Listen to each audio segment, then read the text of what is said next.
Nou, die vraag gaan nou wees, hoekom op aarde begin ek met so iets as ons oor trauma praat? En is eintlik so lekker, ek kan hom heeltyd gooi. Hy's vormloos, hy gaan en hy's vormloos. En dan begin kry hy vorm. Nou, is welkom om na die tyd om bietjie te gooi en te kyk mooi presies wat ek bedoel. Dit is vir my 'n metafoor, 'n versinnebeelding van wat trauma met mense doen. As 'n mens deur trauma gaan, dan is dit vormloos, dit lê daar.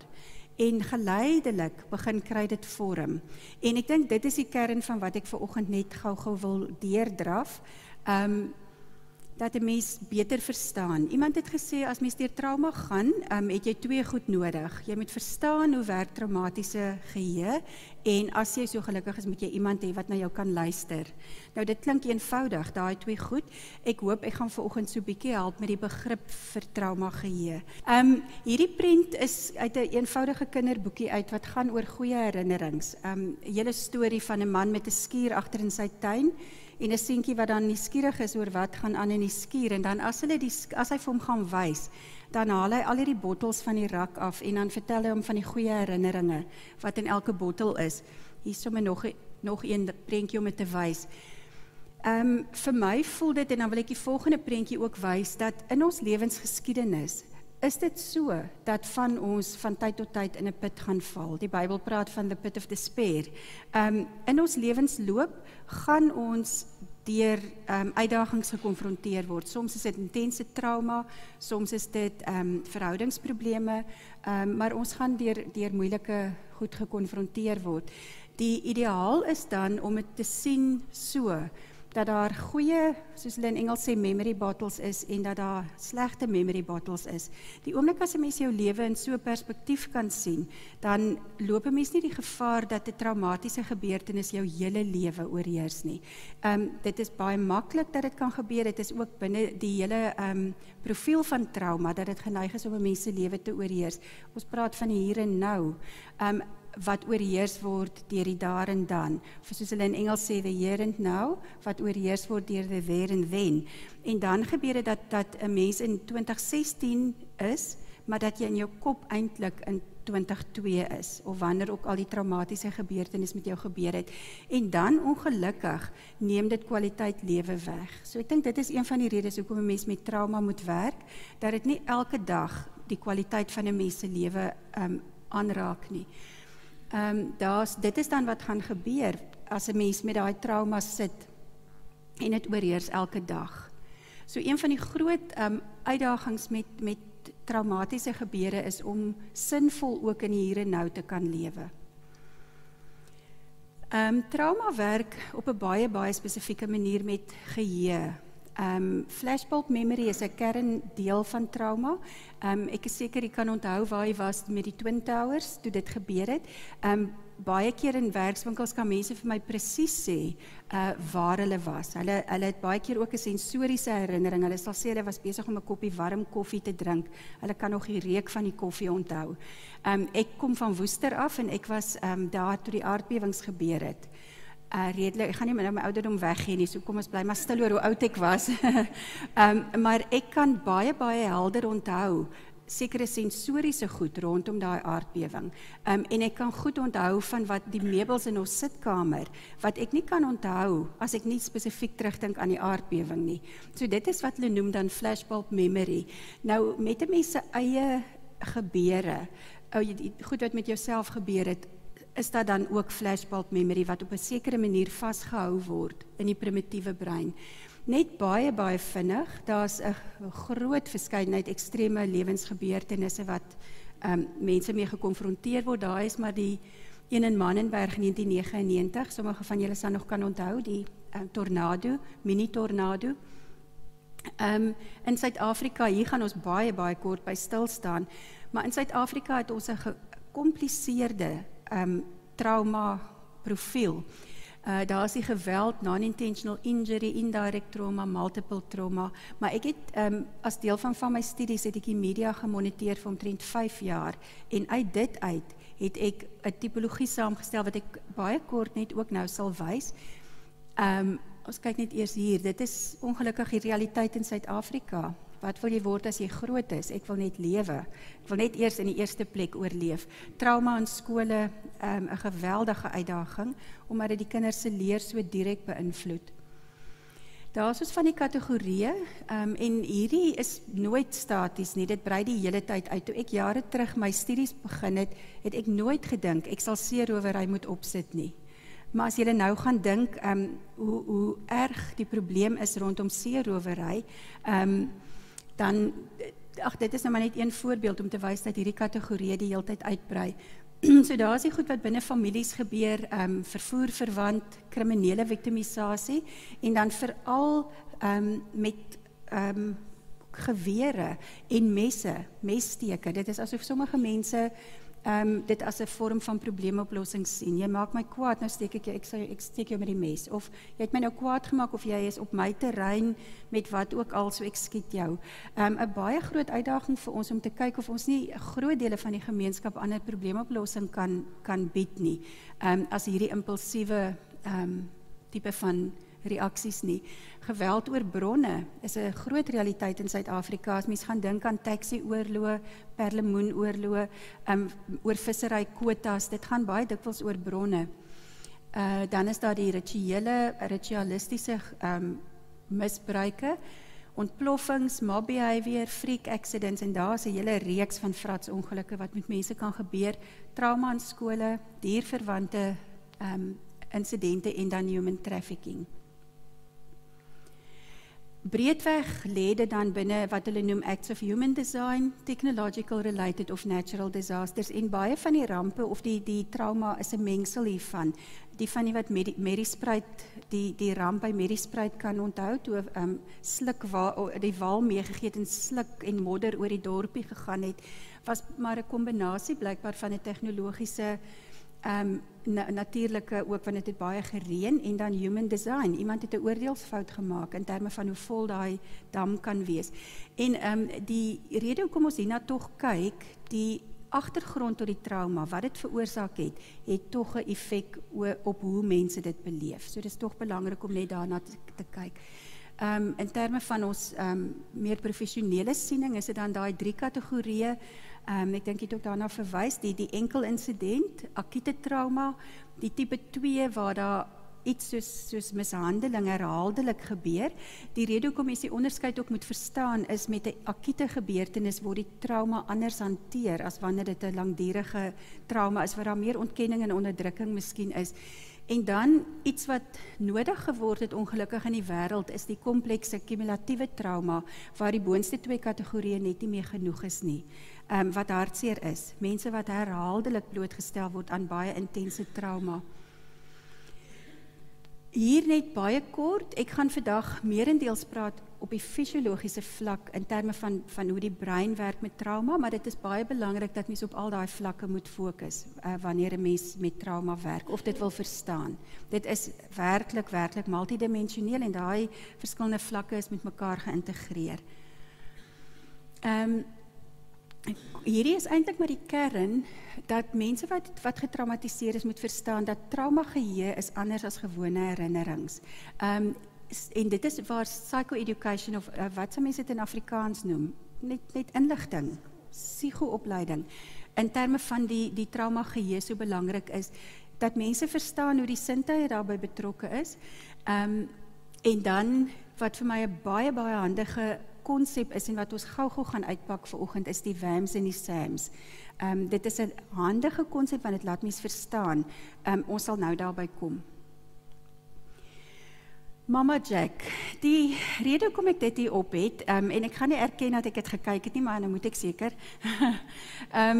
Ek het met 'n groep mense gewerk wat deur geweldige trauma is. Ek sal nou die agtergrond gee. En die een persoon wat in hierdie insident betrokke was, meeste van hulle kom uit bronarm omgewings. Die spesifieke persoon het heel jaar gespaar om Desember maande haar kinders fliek toe te vat. Dit was 'n groot, belangrike ding in die gesin. Sy het 'n gestremde seun ook gehad, en hulle moes van openbare vervoer gebruik maak. Toe sy by hierdie fliek instap, binne die eerste paar minute van hierdie fliek, het dit vir haar gevoel asof sy terug is in haar traumatiese situasie waarin sy in daai jaar blootgestel is. Sy het groot moeite gehad om in die fliek aan te bly. Sy wou uithardloop, maar terwille van haar kinders het sy bly sit. Die rede hoekom hierdie fliek so effek op haar gehad het, is dat dit het afgespeel of dit begin op Tafelberg en dan staan haar jaagtog af by Tafelberg. Die insident is die Kloofstraat busramp van Dennegeer. Ek weet van die sal kan onthou, waar 2 busse met skoolkinders afgekom het by Kloofnek en die een bus, die voorste bus se remme het geval. Die betrokke persoon was op die bus en toe sy in die fliek sit, in die eerste plek toe sy Tafelberg sien, toe word sy terugverplaas na die traumatiese situasie. Toe sy die jaagtog sien, toe word sy nog verder terugverplaas na die hele insident. En omdat haar primitiewe brein toe so aktief is, kon sy nie op daai stadium dit met haar kognitiewe brein override nie. En sy het met geweldige angs in die fliek gesit. Dit is wat ek bedoel met dat trauma mense lewenskwaliteit kan wegvat. Want sy het die hele jaar daarna uitgesien, sy moes reeds sy moed by mekaar skraap om op 'n openbare bus weer te klim, en toe sit hierdie fliek en sy's terug. So die hele kwessie van tyd met trauma is ook belangrik om te verstaan, maar ons sal gou nog daarna kyk.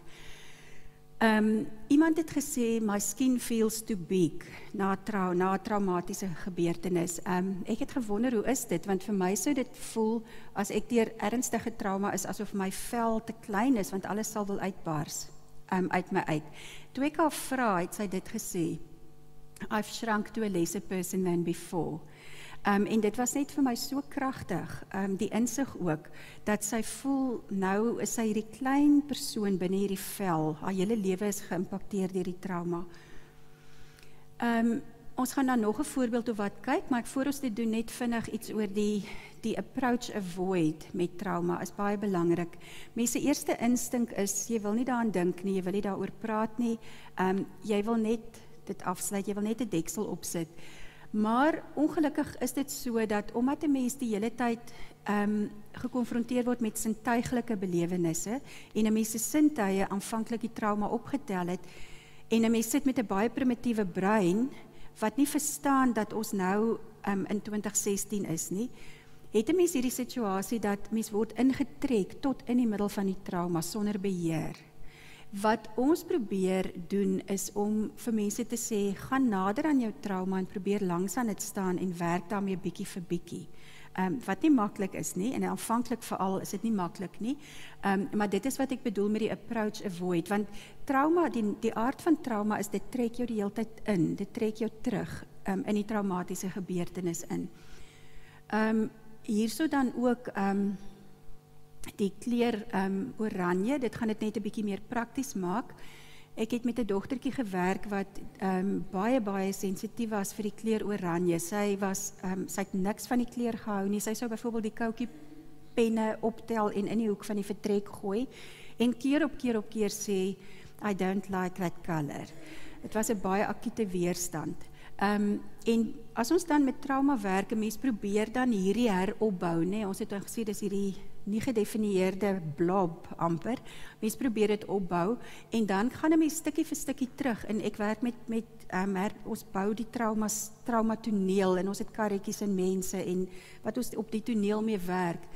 En op 'n dag het ons gepraat, watter kleure onthou jy toe jy deur hierdie traumatiese gebeure is?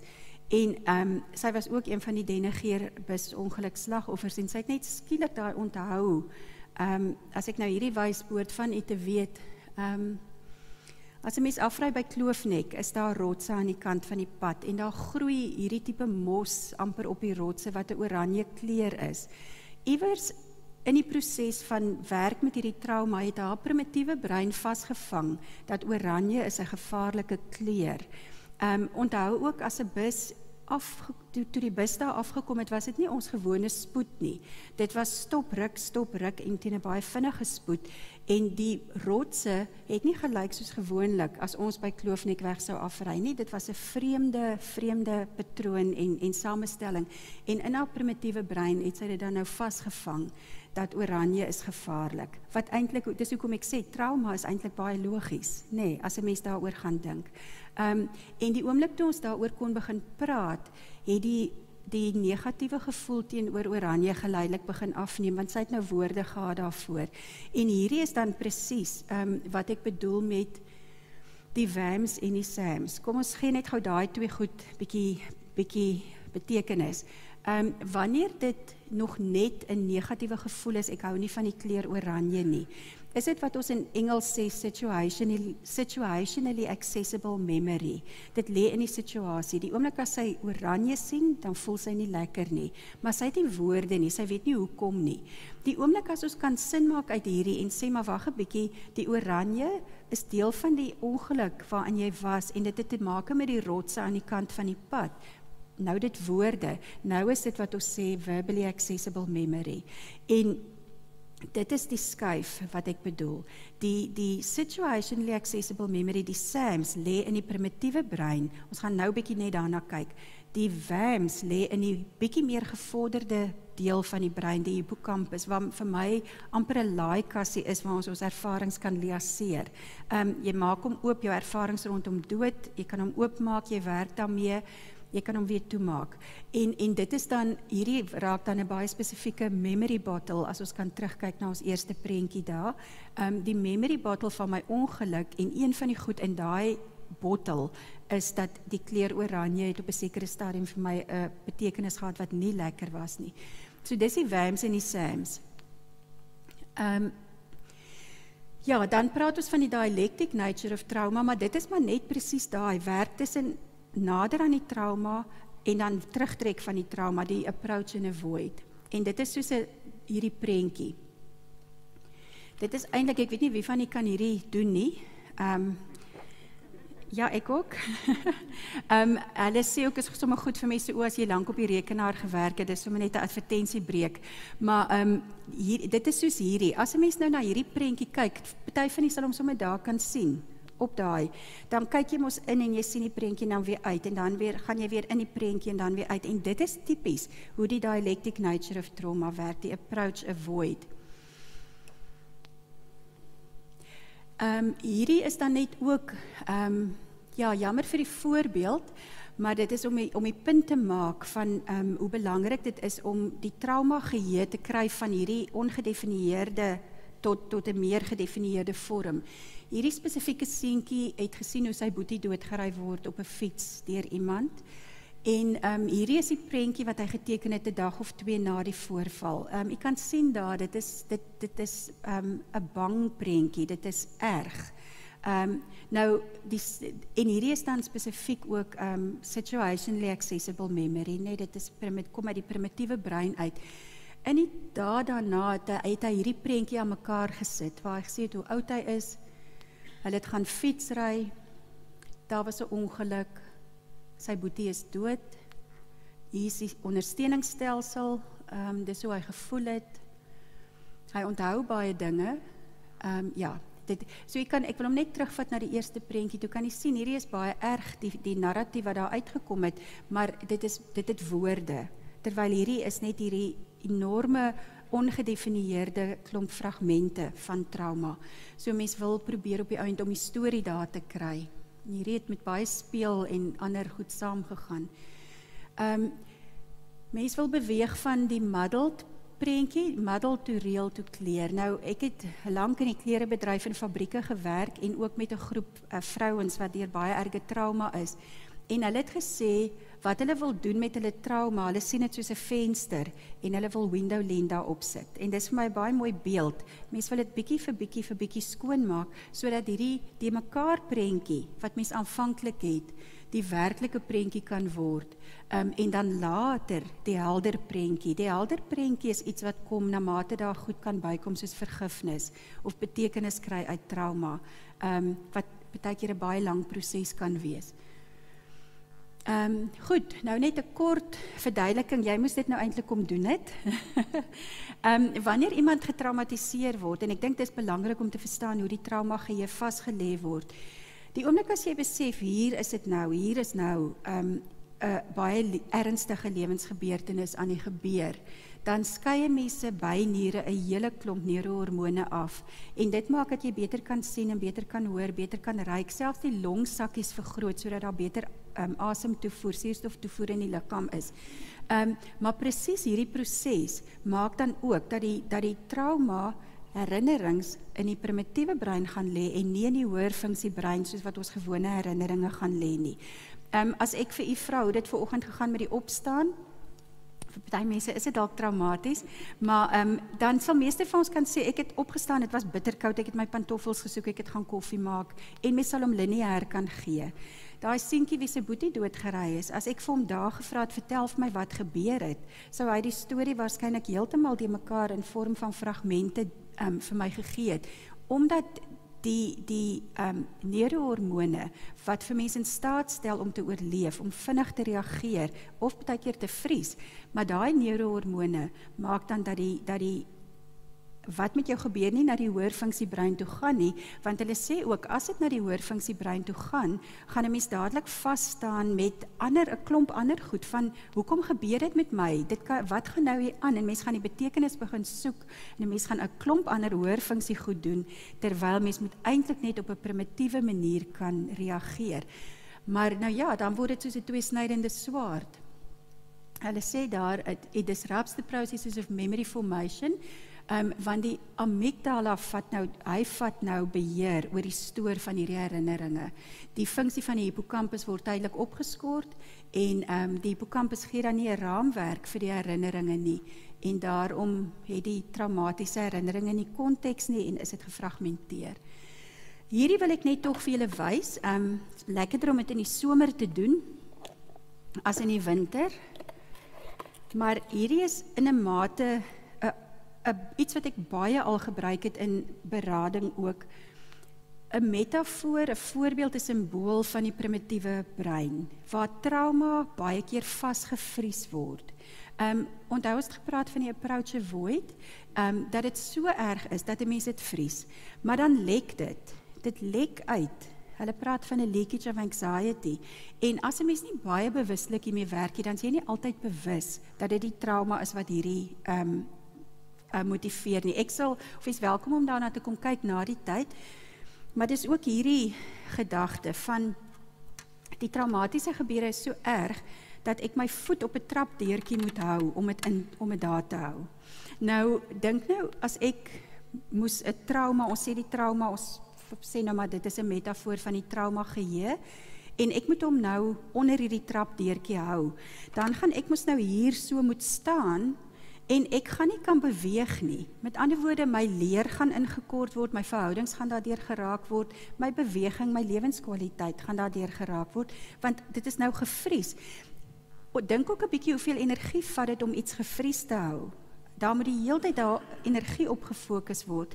En wat dan ongelukkig gebeur, is hierdie trauma geheue maak so. Want hy's oop om getrigger te word. Daar's snellers wat hom na vore bring. En dan verstaan ons nie altyd wat gaan aan nie. En dan moet jy weer met groter krag jou voet op die trapdeurtjie sit. So, die motivering van trauma werk is om hierdie trauma geheue wat redelik groot en ongekontroleerd in die primitiewe brein is, in fragmente, om hom te skuif, of om dit te skuif na die hoër funksie geheue toe in die hippocampus, waar mens dan om hier het, hy's kleiner, en hierso, mens het meer beheer daaroor. Ek weet nie of dit sin maak nie. Dit beweeg van ongecontroleerd en gefragmenteerd na meer beheer. Dit is die SAMS en dit is die VAMS. So, daar's raakvlakke tussen al die verskillende aspekte wat ons hier praat. Right, ons net gou, daar is hy. Ja, dit is maar net wat ek nou gewys het. Daar gaan maar net ook oor die geheue, ons kan maar daar aangaan. Goed, die trauma met materiaal is dan in die primitiewe deel van die brein. Ons gaan nie te lank met hierdie biologie les aangaan nie, maar dit maak tog vir my net sin om te verstaan dat dit in die limbiese stelsel is. Amygdala is die plek waar die primitiewe geheue gaan lê, die trauma geheue. Die limbiese is dan daai breinstrukture met die amygdala, hippocampus, hypothalamus, en dit is baie sterk wat daar ook met emosie gewerk word in daai deel van die brein. Daar is die amygdala, hy's klein, hy's baie klein, nee, of klein, hulle sê so groot soos 'n amandel. En dit is baie primitief, ons gaan nou meer kyk na hom. Die hippocampus is dan betrokke by baie funksies, maar ook met die langtermyn geheue. Hierdie is belangrik, na trauma blootstelling word die limbiese stelsel en dan veral die amygdala word disfunksioneel, want hy reageer, ek sê altyd hy word hiperaktief, hy reageer nou, al is daar nie 'n bedreiging nie, dikwels. Daar sê. En Kelly sê dan, the mind who could not process the traumatic event to begin with, cannot process the reality that the traumatic event has ended. Dit maak dan sin, nee, dat die brein vashak daar en nie kan verstaan dat dit nou klaar is nie. So, ons moet trauma geheue skuif.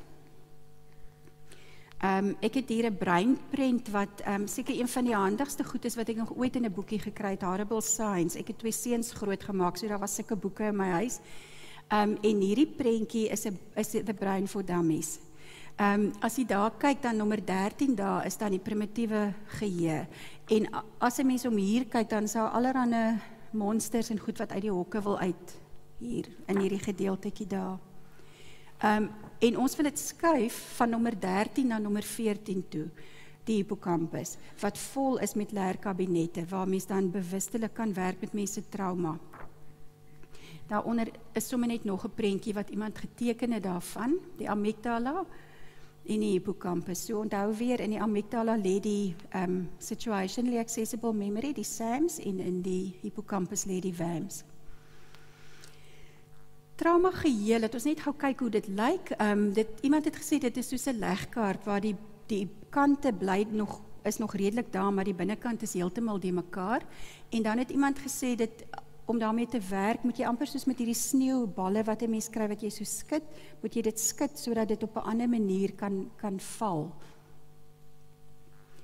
Dis gefragmenteer, free floating, en hierdie is die belangrikste ding, die amygdala verstaan nie tyd, plek of konteks nie. So, sê nou maar ek is nou blootgestel, of kom ek vat 'n voorbeeld, ek was nou in die aardbewings op Woester, so as hier nou skielik 'n duif gaan uitvlieg, hier oor my kop, gaan ek anders as van julle reageer, want ek gaan, nee, want dit het dieselfde geluid as die aardbewing. By my is dit nou al 'n verbally accessible memory, ek weet dit nou al, maar ek is nog steeds gevoelig as daar skielik 'n duif hier sou deurvlieg. So, ek kan nou al vir myself sê, ag, toe nou, hier sit weer, jy weet nou al, jy's gevoelig as 'n duif skielik oor jou kop vlieg, dit is nie nou die aardbewing van daai jaar nie. So, maar wanneer mens nie met die trauma gewerk het nie, dan is die konteks en die tyd redelik uit. Dis baie hier en nou. Mense sal sê, die trauma wat met my gebeur het, het 12 jaar terug gebeur, maar dit voel asof dit nou net met my gebeur het. En dan, die amygdala word, hy's waaksaam. Hy is soos 'n alarmstelsel, hy is op die uitkyk, want hy wil 'n mens veilig hou. Hy stoor dan beelde en sintuiglike ervarings. Die volgorde van gebeure is nie duidelik nie, dis tydloos, en dit kan lei tot 'n skrikreaksie, of terugflitse en hiperwaaksaamheid. Belangrik ook dat die traumatiese geheue nie net daar is nie, maar in 'n hele netwerk van neurone deur die hele liggaam. Daar is ook iets soos body memory. Waaroor ons sou kon praat, maar dit is baie keer, kom ons sê nou maar, ek het een keer my vinger gesny in 'n wasbak met water, en nou as ek my hand in 'n sak met aardappels druk, dan gril ek so bietjie. Dis 'n body memory, want my hand onthou, as ek in 'n onbekende plek my hand indruk, dan is daar potensieel gevaar. Ja, daar is ons SAMs en VAMs. Ons is amper klaar. Wat ek net ook wil wys hier is, net hierdie, trauma geheue, wat amper maar soos hierdie ook is, jy is besig met die hier en nou, maar dan is dit soos hierdie dingetjie, ek weet nou nie of ek mooi kan sien nie. Mens is besig met lewe, en dan skielik kom die trauma geheue. So, en dan onderbreek hy dit waarmee mens op daai oomblik besig is. Dit is een voorbeeld, en die ander voorbeeld is hierdie. Terwyl ek met julle praat, en dink nou, ek het al met kinders in skole gewerk, wat geweldig getraumatiseer is, maar ons verwag dat hulle moet leer. Maar terwyl daai kind in die skool sit, is dit die heeltyd, gaan dit die heeltyd hier so, baie keer harder, baie keer sagter. Nou, ek glo jy's klaar geïrriteerd met my. met hierdie. So dit is in 'n mate, dis soos tinnitus in jou oor, dis die hele tyd daar, maar dit gaan baie keer so. En dan is dit baie moeilik om in die hier en nou 'n mens se fokus te behou met dit waarmee mens besig is. 'n handige, saam met die WAMs en die SAMs, is hierdie vir my een van die handige goed, as 'n mens deur trauma gaan, om te verstaan, die traumatiese situasie het mens nou iets geleer, en dit het vir jou trauma world rules geformuleer. Byvoorbeeld as jy in 'n motorongeluk was, dan is die trauma wêreldreël, ek moet liewer glad nie in 'n motor klim nie, dit is te gevaarlik. Die nou wêreldreël is, ek moet in die motor klim, ek moet ry, want ek moet by die werk kom. So as jy deur trauma gaan, probeer om 'n lysie te maak van die trauma wêreldreëls. Wat sê die trauma en wat sê die nou wêreld, en probeer om daar 'n plan te kry. Ek kan 'n voorbeeld noem. Ek het 'n hele klomp jaar terug hier op die dit was op die N1 en dan op die Klipheuwelpad Stellenbosch toe gery een oggend in digte mis.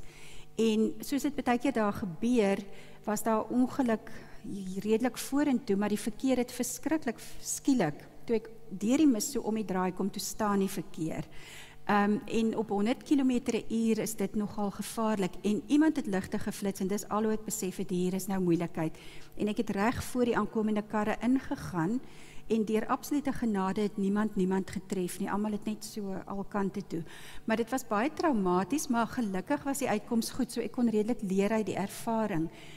Die trauma wêreldreëls wat in die tyd daarna vir my ongemaklik gemaak het, was dat elke keer as daar mis was my instink, ek wil nie in hierdie mis ry nie, want die trauma wêreldreëls sê dat die mis is gevaarlik. Wat ek ook geleer het, ek het toe natuurlik vir 'n lang ruk nie die Klipheuwelpad gery nie, dis mos nou net logies. Ek het die Bottelarypad gery. En as ek dan nou hier by Kuilsrivier verbygaan, en ek is al amper daar by die golfbaan, en 'n motor kom van agter, en die motor is by die winkelsentrum, dan sê my amygdala vir my gevaar, dis groot gevaar, en my liggaam wil daarop reageer deur angstig te raak. Die trauma wêreldreël het vir my gesê, as iemand agter jou ry, het jy nog minder beheer oor die persoon as iemand wat voor jou is. Die nou wêreldreël het vir my gesê, ek moet ry, want ek moet op Stellenbosch uitkom. En dan maak 'n mens 'n plan.